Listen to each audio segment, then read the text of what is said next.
My father wants to know more about you. The words rolled off her lips softly, almost hesitant, but they struck me like a silent thunderstorm beneath the calm sky of the palace. My father, the king, wanted to know her. The very thought sent a strange ripple through my chest. She had walked into my world like an uninvited melody, and now even the ruler of this land had begun to take notice of the tune that had conquered my heart. I should have been pleased, perhaps even proud, that the royal bloodline had turned its gaze toward her, but instead I felt a flicker of possessiveness twist within me, something darker than pride.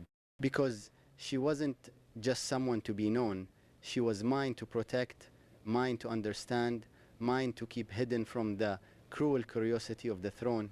I looked at her, standing by the window where sunlight kissed her hair with gold. The innocence in her eyes clashed with the chaos inside me.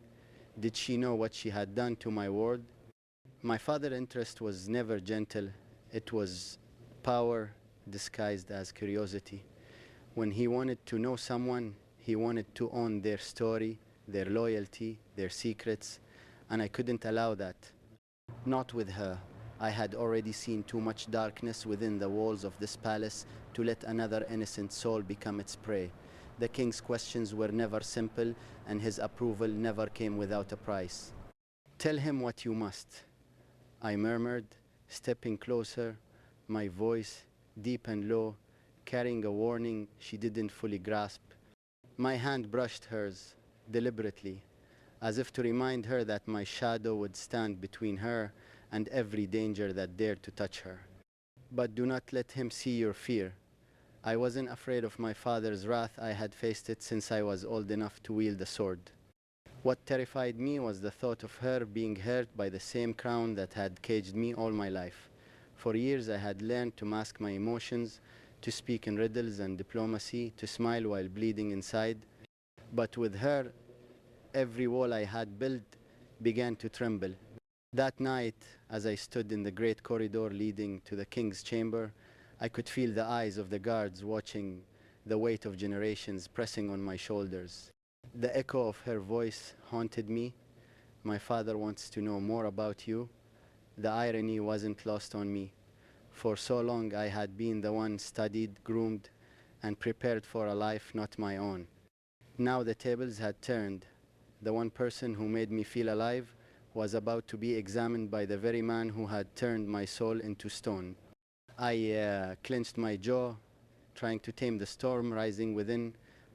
If my father truly wanted to know about her, he would learn what I had seen: her courage that defied reason, her gentleness that melted rage, her silence that spoke louder than any court decree.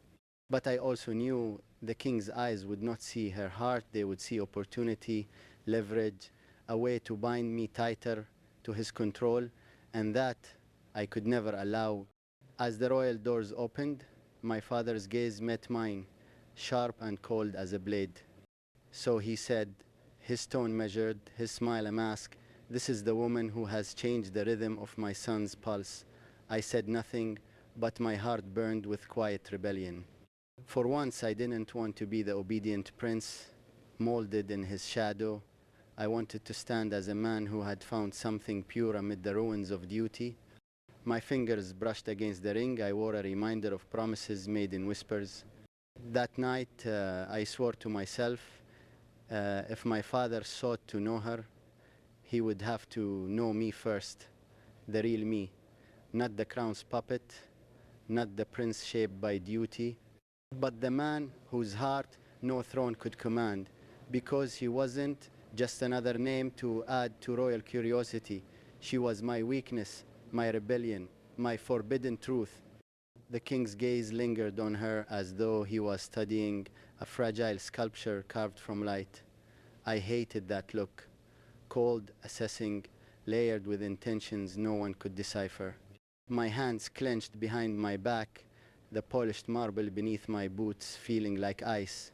Every muscle in me wanted to step forward, to stand between them, to block his piercing stare. But I remained still, because I had learned that defiance before the throne came at a cost. And yet, watching him look at her as if she were a puzzle to be solved, I knew one thing with burning certainty. I would pay any price to shield her from that gaze. She bowed politely, her voice soft but steady as she answered his questions. I could hear the tremor hidden beneath her calm words, could see how her fingers brushed against the edge of her dress, seeking strength. The king smiled one of those shallow, dangerous smiles that never reached his eyes. He was measuring her composure, testing her boundaries, seeing if she was worthy to stand in the presence of royalty. My jaw tightened. Worthy? She was far more than worthy. She was the only person in this palace whose truth wasn't gilded with deceit. As the conversation went on, I felt the tension coil inside me like a serpent waiting to strike. My father's questions grew sharper, digging not only into her past but into her soul. I could sense his curiosity twisting into strategy, as if he was trying to find a weakness he could exploit later. Every time she hesitated, I wanted to reach out to speak for her, to tell him she owed him no explanations.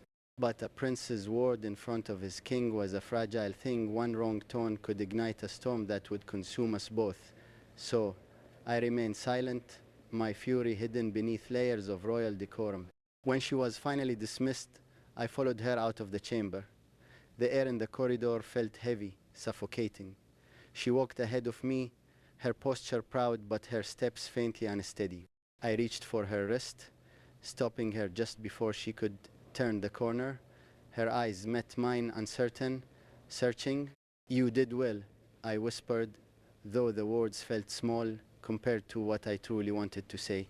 I wanted to tell her that I was proud, that her strength humbled me, that she had faced the lion and walked away unbroken. But my voice was rough with emotion I couldn't show, and so all I managed was that quiet praise. She looked up at me, her lips parting as if to ask what my father truly wanted. I could have lied, told her it was mere curiosity, that it meant nothing, but the truth sat like fire on my tongue. "He doesn't ask questions without reason," I said, my tone darkening. If he wants to know more about you, it means he's already thinking of how you fit into his plans. Her brows furrowed, confusion flickering across her delicate features. I hated that I was the one to shatter her peace with reality, but she deserved the truth. I had seen what this palace did to those who didn't understand its games. That night, I couldn't sleep. The moonlight spilled across my chamber floor, silver and haunting, and all I could think of was her face, the quiet strength, the glimmer of fear she tried so hard to hide. I wanted to go to her, to promise her that I would never let the crown's shadow touch her again. But promises were dangerous things for a prince.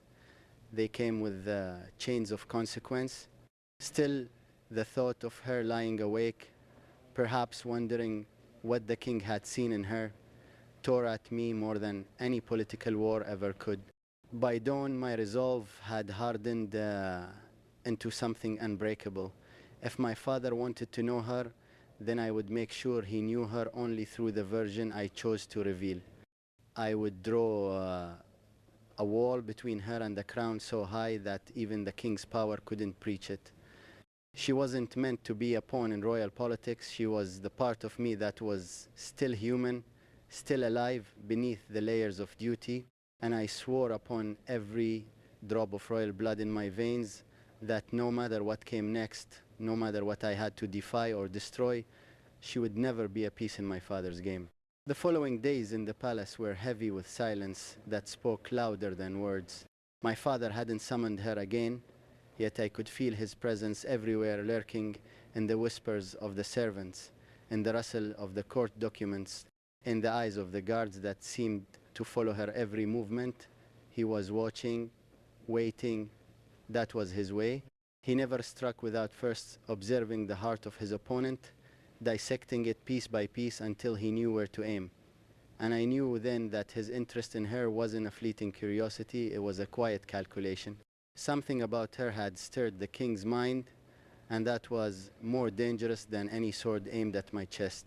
I found her one evening in the royal garden, her hands tracing the petals of the white roses that only bloomed under moonlight. Her face was calm, but her eyes, those soft, searching eyes, held the weight of questions she couldn't bring herself to ask. I stood a few steps behind her, unwilling to disturb the peace she had built around herself, but she must have felt me, for she turned, her voice a whisper. "He doesn't like me, does he?" I walked closer, my gaze fixed on the roses, their beauty too pure for this cursed land. "The king doesn't like or dislike anyone," I said slowly. "He measures them, and when he's done measuring, he decides whether they are useful or dangerous." Her fingers tightened around the rose stem, the thorns biting her skin. I saw the crimson drops stain her pale fingers before I reached forward, taking her hand gently in mine. "Don't let this place wound you," I murmured, wiping the blood away. But even as I said it, I knew the irony, because this palace wounded everyone who entered it, one way or another. And yet she looked up at me with that same defiant light that refused to be dimmed. "I'm not afraid of your father," she said, her voice trembling slightly. I smiled bitterly. "You should be. He has destroyed people far stronger than you or me." That night, I attended dinner with my father in the grand hall. His tone was casual, his manner collected, but every word he spoke carried an undertone of testing. "The girl," he said, sipping his wine, "she is intriguing, untrained in the ways of the court, yet unafraid to meet my gaze. You've chosen well, my son." I didn't respond. Compliments from him were daggers wrapped in velvet. "What do you plan to do with her?" he continued. The question was sharp, deliberate. I met his gaze, refusing to bow my head.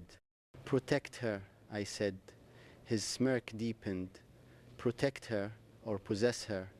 The hall went still, the echo of his words slicing through the quiet, but I didn't flinch. He could challenge my throne, but not my heart. After dinner, I walked the corridors alone, the echo of my father's laughter still ringing in my ears. He had always known how to play with my weaknesses, and this time he had found the deepest one. Every instinct in me screamed that she needed to be far from the palace from him, but every selfish part of my soul refused to let her go. I had tasted the comfort of her presence, the warmth of her voice that softened the edges of my cold world. Losing her would mean returning to the emptiness I had lived in before she came. And I wasn't sure I could survive that again. When I reached her chamber, the door was half open. She stood by the window, the moonlight painting her figure in silver. She didn't turn when I entered, but she spoke softly. "He wants to control you through me, doesn't he?" I stopped in my tracks, caught off guard by her insight. She had seen right through it. "Yes," I admitted after a long silence, "and that's why you must be careful. Every smile, every word you speak, here it all has meaning. Nothing in this palace is innocent." She turned to me then, eyes glimmering with both fear and determination. "Then let them try to use me," she said. "I won't let them break you." Her words struck me harder than any battle wound. For the first time in my life, someone wasn't afraid for themselves, they were afraid for me. I stepped closer, my hand rising to her face, brushing away a strand of hair that had fallen across her cheek. "You don't understand," I whispered. "This place consumes everyone who defies it. If you stand with me, you stand against the crown itself." Her voice trembled, but her eyes never wavered. "Then let it come," she said.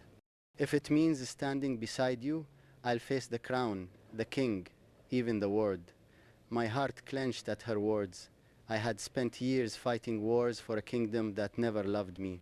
But in that moment, I realized that I would burn the entire kingdom to ashes if it meant keeping her safe. The following morning arrived with an unsettling calm, the kind that feels like the world holding its breath before a storm. The palace corridors were quieter than usual. The guards' movements sharper, their glances colder. I could sense it instantly. My father was planning something.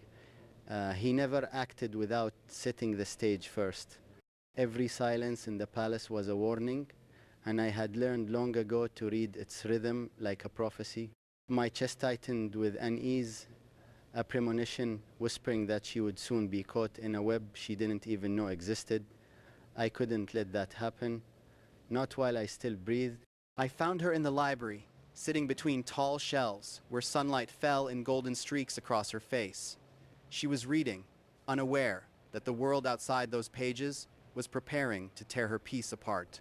For a moment, I just stood there, watching her, how effortlessly she brought warmth into places that had only ever known shadows. When she looked up and met my eyes, her smile was soft, disarming. "You look troubled," she said gently.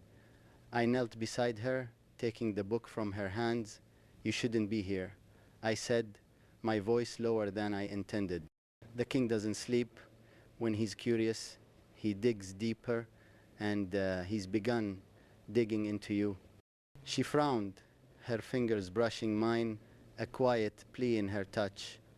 "Why are you so afraid of him?" she asked.